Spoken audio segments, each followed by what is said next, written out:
열고 닫을 수 있는 신의 대리자라며 사람들을 현혹시켰습니다. 사제들도 마찬가지였습니다. 성적 문란과 방탕을 즐기고 사람들로부터 돈을 갈취해 안락을 누렸습니다. 당시 유럽 전역을 휩쓴 흑사병 역시 종교개혁의 배경 중 하나입니다. 흑사병으로 유럽 인구의 3분의 1이 목숨을 잃자 죽음의 공포가 유럽을 뒤덮였습니다. 시신수습에 투입된 사제들마저 목숨을 잃자 사람들은 놀랐습니다. 절대 권력을 가진 줄 알았던 신부들도 우리와 똑같구나 하고 말이죠.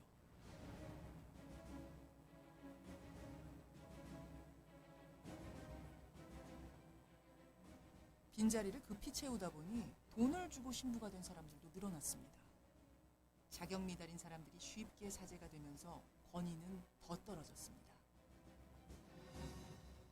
교황청은 문제를 바로잡는 대신 희대의 설교가 태체를 고용해 면죄부 판매에 열을 올립니다. 모든 죄를 사해주는 종이 조각을 사람들에게 판매한 거죠. 교회는 돈을 걷어들이기 위해 열을 올렸습니다. 무리하게 탐욕을 부린 데에는 이유가 있었습니다. You have also to take into consideration that the church at that time, the Roman Catholic Church, they needed money. There were different reasons for that. One reason was that the very famous St. Peter's Cathedral in Rome should be built. So they need a lot of money of that.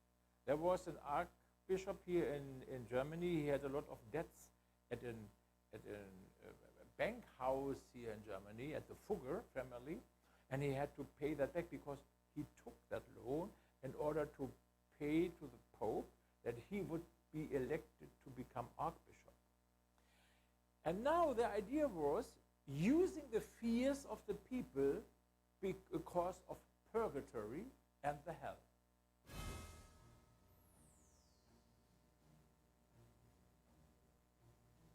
죽음과 지옥에 대한 두려움이 컸던 중세 사람들에게 산 사람뿐 아니라 죽은 사람의 죄도 사해줄 수 있다는 태첼의 유혹은 강력했습니다. 사람들은 태첼의 설교를 의심하거나 질문하는 대신 구원을 돈으로 사는 쉬운 길을 택했습니다. 비텐베르크 씨가 면죄부 판매를 금지하자 노인들은 다른 지역으로 살아나섰고 일부는 빙판이 깨지면서 빠져 죽기도 했습니다.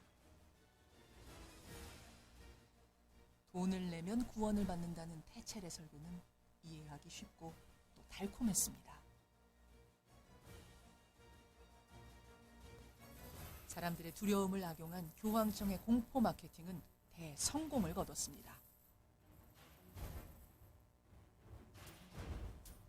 구원론을 왜곡해서 갈취한 돈으로 교황과 사제들은 더 부유해졌고 성도들은 참된 구원의 길에서 멀어지게 됐습니다. You see, people paid money for their sins to the church, and they thought the church can take away your sins if you pay enough money to the church. And that has nothing to do with the Bible. There's nothing about paying money to the church for your sins in the Bible. And so Luther, in the end, changed everything. 어느 시대나 돈과 권력을 탐한 교회는 무너지기 마련입니다.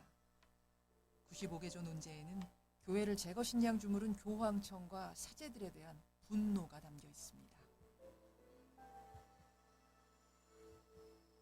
여기 바로 그런 대표적인 문장이 있습니다.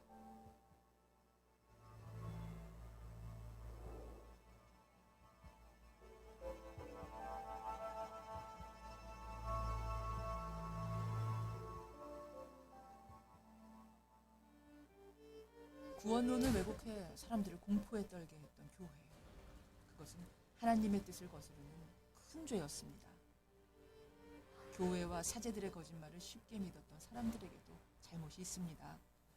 돈으로 쉽게 구원을 사고 팔려는 비뚤어진 욕심. 그것이 500년 전 과거의 이야기일까요?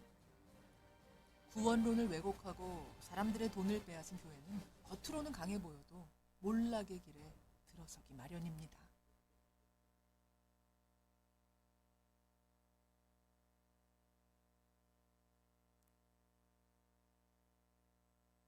하나, 둘, 셋. 예. 여러분, 오늘은 505년 전 기독교 역사 중 가장 큰 사건이라 말할 수 있는 종교개혁 주일로 우리는 오늘 함께 말씀을 나누려고 합니다. 오늘 함께 주님께서 주신 이 말씀을 우리 같이 한 목소리로 합독하도록 하겠습니다. 시작. 없어질 금보다 더 귀하여 예수 그리스도께서 나타나실 때에 칭찬과 영광과 존귀를 얻게 할 것이니라. 예수를 너희가 보지 못하였으나 사랑하는도다. 이제도 보지 못하나 믿고 말할 수 없는 영광스러운 즐거움으로 기뻐하니 믿음의 결국 곧 영혼의 구원을 받음이라. 아멘. 특별히 이날을 기억해야 됩니다. 종교개혁주일. 그 종교개혁주일에서도 개혁이라는 말에 우리는 좀 관심을 가져야 됩니다. 한 사람의 개혁을 통해서 먼저 사람이 변했죠. 그 다음 가정이 변하고 나라가 변하고 전 세계가 변하게 되었습니다. 이 모든 것이 바로 종교개혁자 마틴 루터 한 사람의 개혁으로 먼저 우리가 잘 알고 있는 독일이라는 나라를 예를 들어서 또 그 나라가 그 거대한 나라가 움직이게 되었다라는 것도 있습니다. 여러분, 독일이라는 나라는 전 국민의 98%가 개신교입니다. 독일 학교의 방학은 모두가 기독교와 연관이 있습니다. 추수감사절 2주 동안 방학을 합니다. 성탄절 2주 동안 방학합니다. 부활절 2주 동안 방학을 합니다. 그리고 모든 국민은 교회를 위해서 종교세도 내야 됩니다. 그렇다면 그 교회의 목사는 당연히 공무원이겠죠. 이렇게 해서 독일 정부는 이 모든 것들을 그런 종교개혁으로 한 사람의 변화로 인하여서 그런 개혁의 흐름대로 그 나라를 이끌어갔다라고 말합니다. 목사는 정부 공무원으로서 모든 아이가 태어났을 때에는 유아 세례를 받아야 하며 13세가 되면 1년간 2시간씩 약 100시간의 성경 공부를 해야 됩니다. 그리고 14세가 되면은 입교식을 하게 되며 그때에는 모두가 한 자리에 모여서 축하 잔치를 연다고 합니다. 사실 이 이야기를 굳이 하는 것은 부럽다 안 부럽다의 이야기가 아니라 적어도 이 자리에 앉아 있는 저와 여러분 모두가 한 사람의 역량으로 이렇게 변할 수 있다라는 것을 조금은 기억할 필요가 있습니다. 그러나 이것은 여러분 뭔가 자기의 그런 신념을 통해서 세상을 바꾸겠다라는 욕망이 아니었습니다. 바로 진리라는 것, 오직 믿음, 오직 은혜, 그리고 오직 성경을 통해서 이는 개혁을 한 것이고, 그렇게 되어서 그 가정과 그 나라와 이 전 세계가 변하게 된 것입니다. 사실 이러한 부분이 필요한 것은 우리 가정에 있어서 가장 영향을 많이 받는 것이 사실상 자녀라는 것입니다.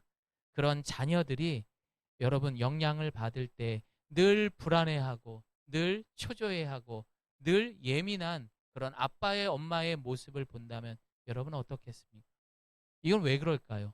분명한 기준이 없고 내가 믿고 있는, 내가 살아갈 수 있는 그 믿음 자체가 불안하기 때문에 어른들도 불안한 거죠. 그러다 보니 그 모습을 보고 있는 우리의 자녀들도 불안해질 수밖에 없는 것입니다. 우리 아빠는 한결같은 분이야. 우리 엄마는 따뜻한 분이야. 내 남편은 바다 같은 마음을 가진 사람이야. 우리 아내는 지혜로운 여자야. 여러분, 한 사람의 개혁이 이렇게 우리의 가정을 건강하게 만들 수 있기 때문에 굳이 우리가 루터가 개혁했던 종교개혁이 아니더라도 내가 믿고 있는 그 믿음, 절대적인 것에 대해서만큼 내가 정말 우리 가정을 사랑한다면은 우리부터 오늘 이 시간 내가 믿는 그 믿음에 대한 개혁을 요구할 것입니다. 1517년 10월 31일 로마의 사제였던 마틴 루터가 당시에 그런 부정부패가 팽배했던 그 시절에 성경의 진리를 통하여서 이건 아니야 라고 말하며 거대한 산과 같은 교황과 그리고 교회 앞에 개혁을 선포하게 됩니다. 비텐베르크 대학교 앞에 95개조 방방문을 통하여서 종교개혁을 하게 된 날이 바로 내일 10월 31일이 되는 것입니다. 이 놀라운 역사를 통하여서 그 열매로 지금의 개신교가 나오게 된 것입니다. 역사적으로는 방금 전에 말씀드렸던 것처럼 한 개인의 신념이 세상을 바꾸었다라고 말하지만 엄연한 이것은 하나님이 우리를 사랑하신, 하나님이 우리를 향한 놀라운 계획인 줄을 믿습니다. 그러나 일생일대 가장 중요한 개혁은 우리가 살아가는 이 짧은 인생에 내가 무엇을 믿으며 살아가고 있는지에 대해서 꼭 한번 생각해 보셔야 돼요. 여러분은 지금까지 무엇을 믿고 여기까지 왔습니까? 여러분이 가장 힘들 때 붙들었던 것은 무엇이었습니까? 여러분이 살아가면서 가장 많이 땀 흘리고 여러분이 가장 많이 눈물 흘렸던 내가 믿었던 것이 무엇입니까? 밥은 먹여줄 수 있지만 충분하게 우리에게 위로와 그런 평안함은 주지 못했을 것입니다. 그래서 저는 오늘 우리의 믿음에 대한 개혁이 필요하다라고 예수님의 이름으로 당당히 여러분 앞에 선포하고 말씀을 드리는 것입니다. 저를 따라해 봅니다. 오직 믿음, 오직 은혜, 그리고 오직 성경. 그것을 외쳤던 그의 부르짖음과 믿음을 통한 진실이 거짓이 판을 치는 이 세상에 사는 우리 모두에게 큰 도전과 굳건한 믿음이 함께하기를 예수님의 이름으로 축복합니다. 믿음의 개혁은 기독교의 생명과 같습니다. 다시 말해 이전에 죽어있던 내 영이 예수 그리스도로 말미암아 새 사람이 되는 거예요. 그리고 새 생명을 얻는 것입니다. 과거 부정이 긍정으로, 그리고 지옥 같은 삶이 천국과 같은 삶으로, 불안함이 평안함으로 이끌어주는 우리 기독교의 핵심적인 그 부활, 이것을 상징적으로 의미하는 것입니다. 사실 종교개혁의 시발점이 됐던 가장 큰 사건은 앞서 보셨던 것처럼 부정부패를 더욱더 부정하게 만들었던 돈이라는 거예요. 그런데 그 돈을 상품화시켰던 것이 바로 면죄부라는 것입니다. 여러분 정확하게 말하면 면벌부라고도 하더라고요. 이거는 무슨 말이냐? 면죄부라는 것은 내가 죄를 지어서 그 죄를 사함받을 수 있다는 것을 돈으로 살 수 있는 거예요. 그 당시에는 여러분, 우리가 그 당시에 1517년에 만약 우리가 그때 살았다고 한번 생각해 봅시다. 그럼 그때 우리의 종교가 뭘까요? 우리는 다 교황의 말을 따를 수밖에 없었던 시절에 살아야 됐던 거죠. 그런데 거기에서 너희들 구원받으려면은 면죄부를 사야 된다. 그럼 우리가 피땀 흘리고 그렇게 돈 번 걸로 그 면죄부를 사기 위해 애쓰고 수고했다라는 겁니다. 그런데 문제는 뭐냐면요. 여러분 이 정확한 면죄부는 죄를 사함받는 거지만 더 정확히 말하자면은 하나님께서는 우리의 죄를 용서해 주시면 그 죄에 대한 벌은 분명히 있습니다. 그 죄에 관해 가해질 벌에 대해서 면하게 해준다라고 해서 면벌부라고 말한 것입니다. 그래서 과거의 사제들은 그 면벌부를 받지 않고 어떻게 했냐? 자신의 몸을 해하는 경우들이 많았어요. 정말 사람이 죽을 수도 있을 만큼의 금식 기도를 하고 차디찬 그 돌바닥에서 한 번도 일어나지 않고 엎드려 기도를 하고, 또는 내가 욕망이 올라올 때마다 내 몸에 바늘로 몸을 찌르며 피를 내면서 그렇게 하면서 자신의 몸을 해하면서 참회했던 것이 그 당시에 그들 나름대로의 면벌부의 모습들이었던 것입니다. 내가 너를 보기에는 지옥은 가기는 좀 아깝고 그렇다고 너는 천국은 못 가. 그래서 뭐가 나옵니까? 연옥이라는 말을 하는 거예요. 너는 이 연옥에 가서 그만큼의 벌을 받아야 돼. 그리고 그 벌을 받고 나면은 너는 사함을 받고 이제 천국으로 갈 거야. 그 당시에 그 얘기를 했던 거예요. 모두가 믿었죠. 대신에 네가 면벌부를 사게 된다면은 연옥에 가서 그 벌을 안 받아도 돼. 이거 2천만 원이야.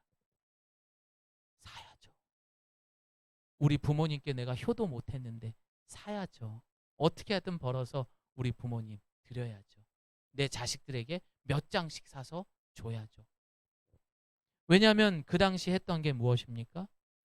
그 사람들은 죄를 짓게 되면은 사제들 앞에 가서 고해성사라는 것을 했어야 했거든요. 우리는 누구한테 합니까?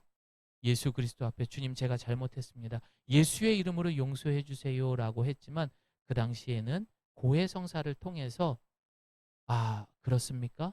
그러면 면죄부를 사십시오. 용서받을 수 있습니다.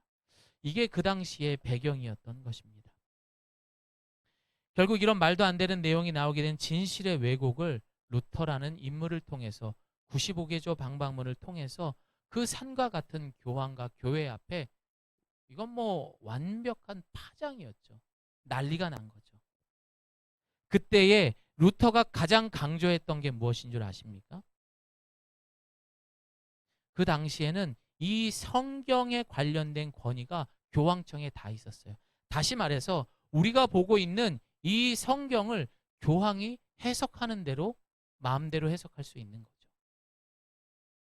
그래서 루터가 이야기한 것은 딱 한 가지였습니다. 성경 자체의 내용을 따라야 한다고 주장했던 거예요. 너희들이 필요한 말만 가서 연옥이니 이런 걸 붙들어 가지고 얘기하는 것이 아니라 성경에서 진정한 구원이 어디에서 나오느냐. 여러분 구원은 어디에서 나오는 거예요? 오직 믿음. 믿음에서 나오는 건데 이걸 돈 주고 산다고 해서 구원 받나요? 그러니까 이런 것들을 주장했던 것입니다. 그리고 이 모든 이야기들을 그는 설파, 다시 말해서 밝혀서 이제 모든 잘못한 것들을 말하게 됩니다. 결국 이 루터는 어떻게 되었을까요? 로마로 압송을 당하게 됩니다. 그러나 그 당시에 그 지역을 지키고 있었던 꽤 높은 지위에 있었던 프리드리 3세라는 사람이 그를 압송당하지 않도록 도와주게 됩니다. 그러나 계속해서 가시와 같았던 그 루터를 어떻게 하든 죽이기 위해서 여러 가지 그런 방법을 쓰게 되죠. 하지만 루터는 그 시간에 발달됐던 인쇄술을 통해서 팜플렛을 만들게 됩니다. 첫 번째는 신성 로마 제국의 귀족과 황제에 대한 부정부패, 두 번째는 당대 신학자들, 교황들을 말하는 거죠. 그리고 세 번째는 일반인 전체를 대상으로 해서 그 팜플렛을 전 세계에 뿌리기 시작을 합니다. 이제는 더 이상 못 참죠, 교황들이. 그래서 그를 어떻게 하던 이제 압송을 하려다가 안 돼가지고 사제 한 명을 루터에게 보냅니다. 그리고 그곳에는 이렇게 이야기를 합니다. 1520년 6월 15일 네가 60일 안에 이 95개조 방방문을 철회하지 않는다면 너를 파면시켜버리겠다. 이 당시에 파면을 당하는 건 어떤 거냐? 만약에 루터가 누가 와서 죽였어요. 그럼 그 죽인 사람이 벌을 받아요? 아니요. 아무런 보호를 받지 못한다라는 거죠. 어떻게 하든 이 사람은 파면당하게 함으로 인해서 루터를 죽이려고 했던 거죠. 그때부터 루터는 목숨을 내놓은 목숨으로 살았던 것입니다. 자, 이런 상황에서 다행히도 하나님의 도우심으로 말미암아 그를 죽여서는 안 된다, 죽여야 한다, 이런 사람들이 맞붙게 되면서 이 정부에서도 루터를 함부로 할 수 없었던 거예요. 하나님의 은혜였던 거죠. 그리고 나서 60일이 딱 지났을 때, 만료될 때에 많은 사람들이 모여 있는 곳에서 마틴 루터는 자신이 받았던 그 면직, 그 모든 칙서를 그 자리에서 불태워 버립니다. 그리고 나서 부패한 카톨릭 교황을 향해서 적그리스도다, 요한계시록에 나와 있는 그 마귀가 바로 너다 라고 하면서 그는 선포했던 것입니다.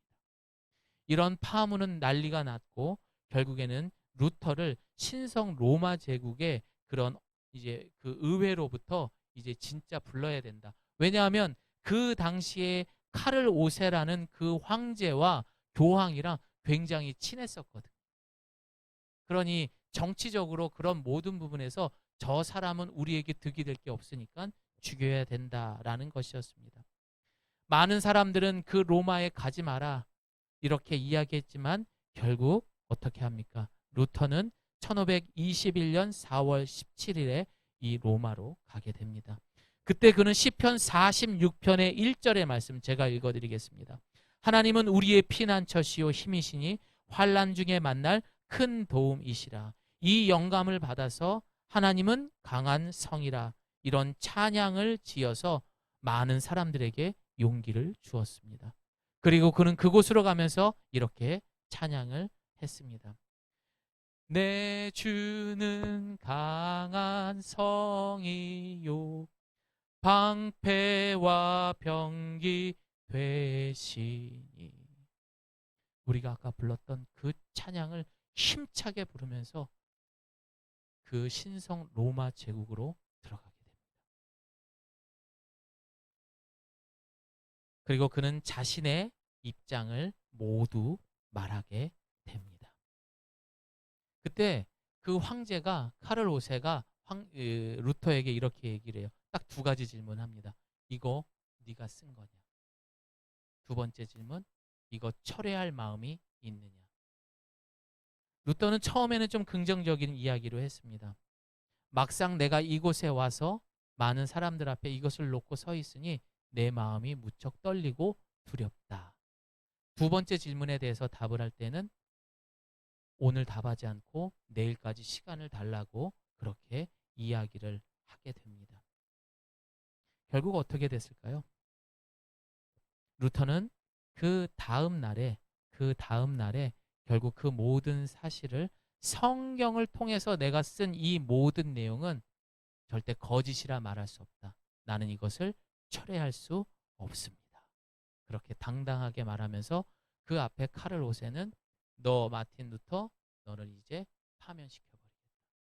이제 너는 누구에게도 보호받을 수 없다라는 통보를 받게 됩니다. 그때 이제 고향길을 가게 되던 그 루터는 그때 이 사람이 이 루터가 이런 기도를 했다고 하더라고요.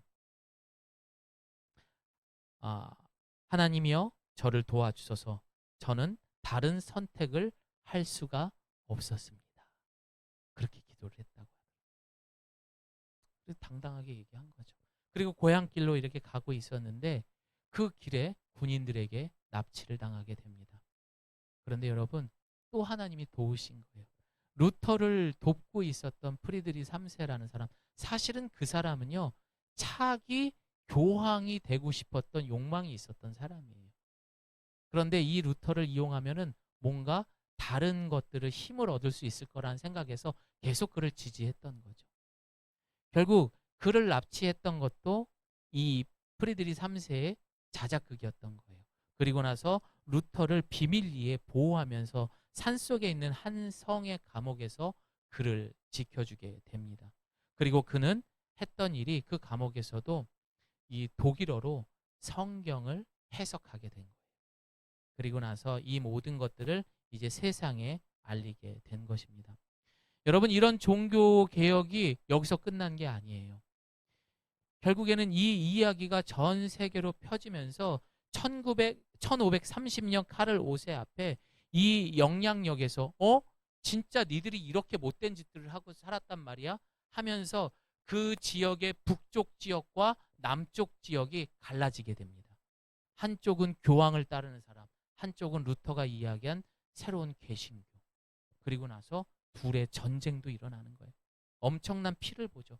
하지만 힘은 교황이 더 있었기 때문에 결국 그 전쟁은 교황이 이겼지만 38년 만에 결국 카톨릭과 개신교가 어쩔 수 없는 동등한 위치인 아우구스 브루스크 화의라는 그것을 통하여서 인정받게 되게 됩니다. 이것이 성경을 통한 개혁의 열매였던 것입니다. 그렇게 개신교의 역사가 여기까지 오게 된 거예요. 그렇게 지금 내일이죠. 505년이 지난 것입니다. 그리고 난 다음에 이 마틴 루터의 종교개혁이 좀 더 체계화되고 이렇게 됐던 걸로 다져진 게 존 칼빈이라는 사람을 통하여서 이렇게 조직적으로 바뀌게 되면서 지금의 예가교회가 속해 있고 그리고 이런 개혁주의 교회의 모습들을 우리가 볼 수 있는 것입니다. 지금까지 단 한 사람을 통하여 잘못된 진리를 바로잡게 되었던 종교개혁에 대해서 우리는 함께 나누었습니다. 자, 그렇다면 이제 우리에게 한번 질문해 보겠습니다. 과연 우리는 무엇을 믿으며 살아가고 있습니까? 여러분, 다시 한번 질문하겠습니다. 여러분은 지금까지 무엇을 그렇게 믿고 쫓고 살아왔습니까?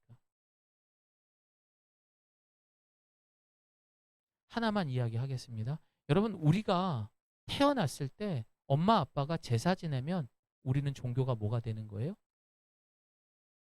불교 되는 거예요. 아니면 유교, 아니면 무교가 되는 거예요. 그런데 내가 태어나 보니까 엄마 아빠가 박수 치면서 찬송을 해요.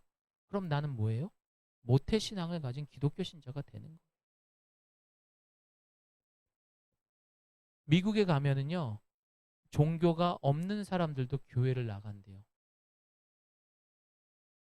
객지에 나가면은요, 종교가 없는 사람들도 종교를 갖는데요. 왜요? 외로우니까, 살아야 되니까. 그렇게 해서 종교를 갖는 거더라고요. 별거 아니더라고요. 근데 그것을 자신의 의지를 통해서 가져봐라 라고 했을 때는 참 어려운 것이 우리의 신앙인 것 같습니다. 이번 주에 이 영상들 뭐 이런 자료들을 막 찾아가면서 야, 여기에 계신 분들이 만약 그 시대에 태어났으면은 어땠을까라는 생각을 가장 많이 했었습니다. 그 당시에는 믿지 않으면요, 사자밥이 되거나 아니면 끓는 기름에다 사람을 그냥 집어넣었대요. 그 말만 들어도 너무 무섭잖아요. 그럼 우리는 어떻게 해요? 우리는 면죄부도 사야 되고 그 당시에 시키는 대로 할 수밖에 없었던, 그 시절에 살았던 살 수밖에 없었던 저와 여러분이라는 것이죠. 사람이 얼마나 무섭냐면요, 제가 이번 주에 만난 두 사람이 있습니다. 한 사람은 개종을 하셔가지고 그 힘든 시간을 정말 감사와 기쁨으로 보내는 한 분이 있었고요. 또 한 사람은 나는 예수 죽어도 안 믿습니다 하면서 죽음을 맞이한 사람도 보았습니다. 도대체 이 사람은 무엇을 믿길래 그 죽음 앞에서도 그렇게 이야기했을까? 또 어떤 부자도 그랬다고 하죠. 그 죽는 그 순간에도 자신이 갖고 있었던 곡간 열쇠를 가슴에 쥐고 돌아가셨대요. 와. 근데 너무 속상한 거는요, 너무 안 믿어요. 이번 주에도 밥 사 먹이면서 제 시간 내 가지고 얘기하면서 그들 삶의 개혁이 필요하다는 생각. 야, 너희 면죄부 사면 안 돼. 너희들이 믿는 걸 통해서 구원받을 거라고 착각하면 안 돼. 라는 것들을 사람들을 만나가면서 그렇게 얘기를 했는데 안 믿어요. 왜? 자신들만의 구원받는 그 믿음의 대상이 있다라고 생각했기 때문이에요. 사실 우리가 1517년으로 가지 않아도 우리는 지금 똑같은 이 시대에 살고 있습니다. 여러분도 똑같이 면죄부 사고 있는 거예요. 그렇잖아요. 내가 좋아하는 돈. 지금 이 자리에는 아직 빈자리가 있습니다. 그러나 이단들 교회 가보면 그 자리가 가득 차 있어요. 왜냐하면 그들에게는 보여지는 믿음들이 그 자리에 있기 때문이에요.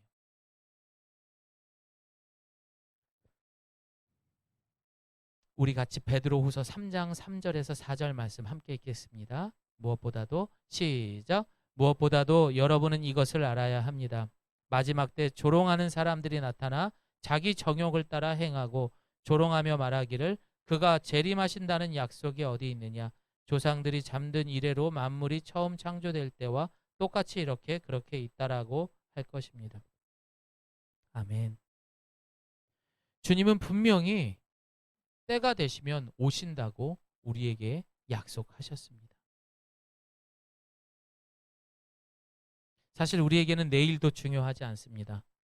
우리에게 주어진 이 하루하루에 주님 바로 오셔도 칭찬받을 수 있는 준비된 사람이 되어야 하는 겁니다. 야, 너는 말도 안 되는 그 면죄부 살려고, 니들이 믿는 그 구원 가지려고 나를 잊고 살았지 않냐? 여러분 그렇게 물어보면 뭐라고 하실 거예요?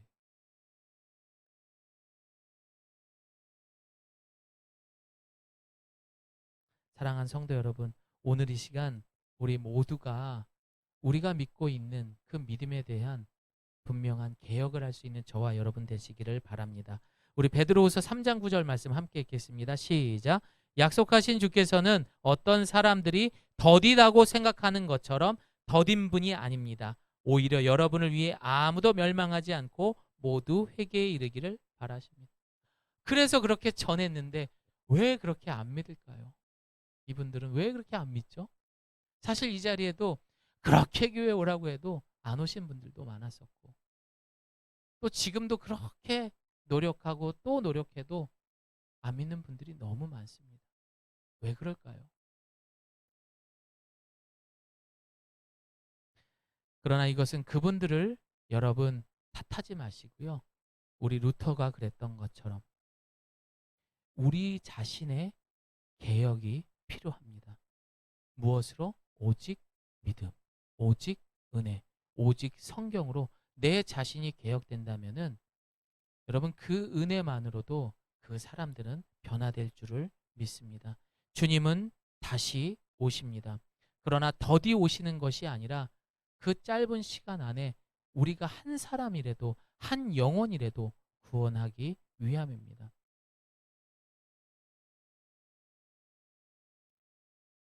제 아내가 그러더군요. 평생의 소원이 무엇이냐? 저는 남북 통일이라고 이야기할 줄 알았는데, 우스갯소리로 그럴 줄 알았는데, 평생의 소원이 돈에 대한 이야기일 줄 알았는데 그게 아니라 엄마 아빠의 구원이다라는 이야기를 했습니다. 그러면서 그렁그렁하면서 울더라고요. 40년을 넘게 살도록 제대로 자기가 못한 것 같아서 너무 마음이 아프고 속상하다고. 우리는 이렇게 울고 있고, 우리는 이렇게 기도하고, 우리는 이렇게 그 준비하며 그 영원한 것에 대해서 믿고 있는데 그것을 보지 못하는 사람들은 몰라요. 그래서 여러분들, 우리가 개혁하지 않으면 우리는 지쳐서 나가 떨어질 수밖에 없어요. 저요, 하루에도 12번씩 포기하고 싶어요. 이놈의 개척 괜히 했다. 이거 왜 하지? 그 사람들한테 내가 뭐가 아쉬워서 이런 얘기를 하고 다녀야 되나? 내 시간 쪼개고 내 돈 써가면서 내가 굳이 이거 왜 해야 되는 거지? 하나님 저 다른 거 하면 안 돼요? 근데 어떻게 합니까? 기도하면 할수록, 말씀을 보면 볼수록 그 모든 것들이 사실인데, 그리고 1517년 505년 전에 역사로 보여줬잖아요. 이제 말씀을 마무리하겠습니다. 여러분, 개혁이라는 말을 문자적으로 해석하면 변하는 거 맞아요. 하지만 한 번에 변한다라고 나오지 않고, 그 문자적 해석에서는 뭐라고 나오냐면은 칼로 이렇게 뭐 베듯이 자르는 것이 아니라 점진적으로 잡아가는 것을 개혁이라고 말하더라고요. 여러분에게 많은 것을 요구하지 않습니다. 매주 주일 예배부터 시작하시면 돼요. 또한 내가 이 주일을 잘 지키고 있는 사람이라면 매일매일 그 믿음을 위해서, 그 은혜를 경험하기 위해서, 살아있는 그 말씀을 읽기 위해서 우리가 할 수 있는 것은 기도해야 되는 거예요. 제가 지난주 목요일 아침에 카톡으로 잠깐 묵상한 내용들을 보냈을 겁니다. 주님이 도둑같이 오신대요. 도둑이 예고하고 오나요? 아무도 모르게 그때 주님 오신다고 합니다. 저는 그래서 걱정이 되는 거예요. 지금도 내가 전도해야 할 사람, 내가 세례 주어야 할 사람들이 너무 많은데 만약 갑자기 주님 오시면 어떻게 하죠? 가끔 그런 기도해요. 주님, 조금만 늦게 오세요. 조금 더 한 명이라도 전도하게. 이게 속상한 건지 뭔지는 모르겠는데 왜 저한테는 이런 마음이 계속 들까요?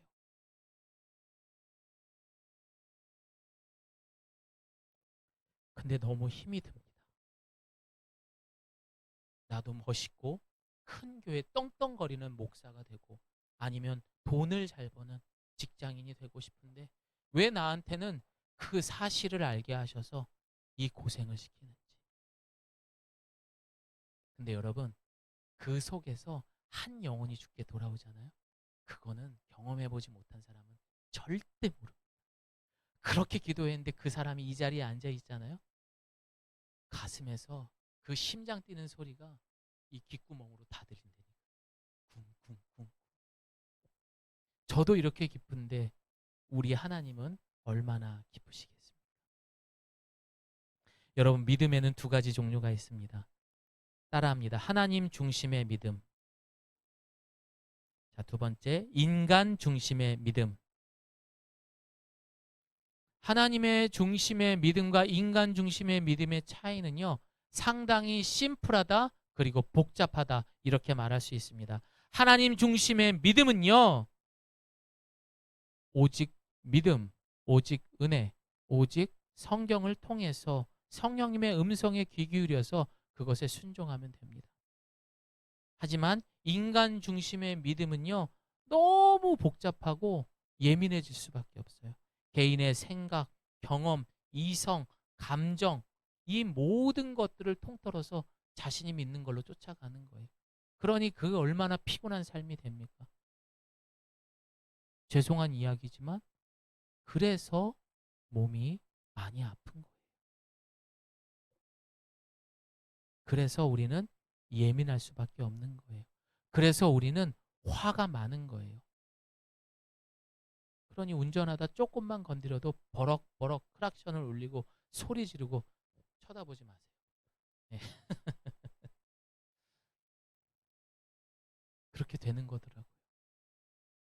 그래서 우리는 하나님 중심의 믿음으로 살아가야 될 겁니다. 여러분, 가족들 다 사랑하시죠? 여러분, 형제들 사랑하시고 또 그 중에는 우리의 이웃도 사랑합니다. 자, 그렇다면 저를 따라해 봅니다. 주 예수를 믿으라. 그리하면 너와 내 집이 구원을 얻으리라. 여러분, 예수님을 믿으시면 됩니다. 그 믿음만 여러분이 개혁하신다면 우리 집이 구원받을 수 있는 거예요. 한번 잘 생각해 보세요. 내가 20년, 30년, 50년을 다녀도요, 죽음 앞에서는 부정합니다. 내가 어떻게 신앙생활을 했는데. 하지만 참된 믿음은 그것을 내 삶의 한 부분으로 감사로 받아들이는 분도 있다라는 거죠. 그럼 과연 나에게 그 상황이 벌어졌을 때 나는 어떻게 반응할 수 있을까요? 30년, 40년을 내가 다녔기 때문에 개혁을 못한다? 뭔가 변화를 못 준다? 그거는 하나님 중심이 아닌 인간 중심의 믿음인 거죠. 내 판단을 믿는 거죠. 더 이상 실수하지 마십시오. 오늘 이 시간 우리 모두가 우리 삶의 잘못된 믿음으로 갖고 있는 모든 것들을 개혁할 수 있는 저와 여러분 되시기를 예수님의 이름으로 축복합니다.